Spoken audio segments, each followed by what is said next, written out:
If you're fascinated by history, then you need to understand the Israel-Iran conflict, a potential game-changer for the Middle East.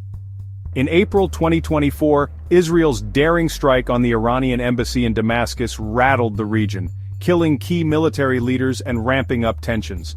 Retaliatory missile strikes from Iran followed, sparking...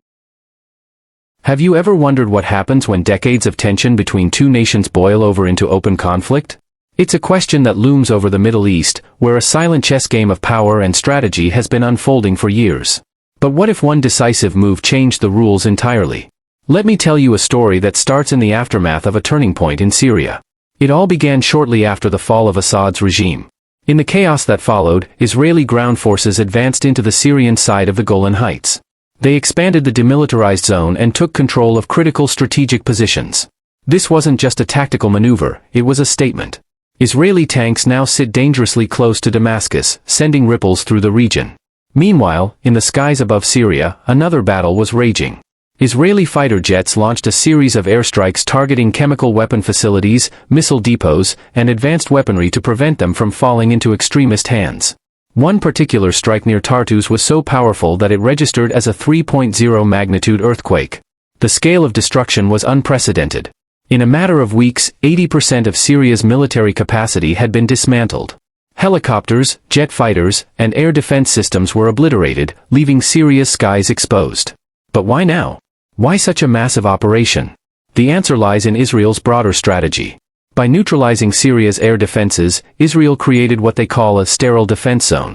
This isn't just about Syria, it's about Iran.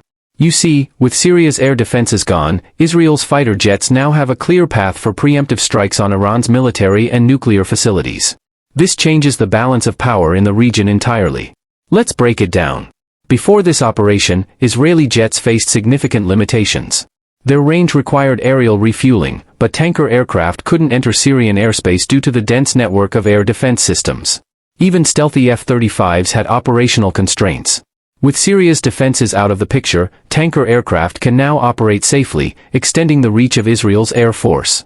This means Israeli jets can strike deep into Iran and return without running out of fuel, a mission that was nearly impossible before. The stakes are higher than ever. Iran, aware of its vulnerability, is rushing to reinforce its proxies, particularly Hezbollah in Lebanon.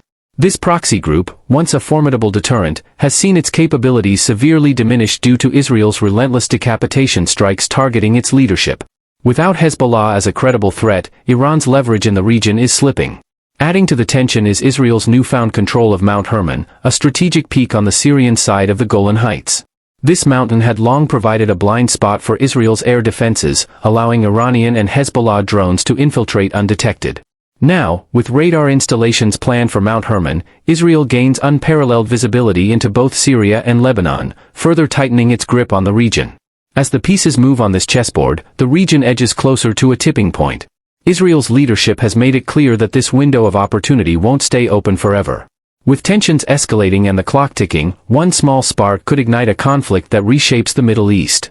With that said, thanks for watching, and until next time.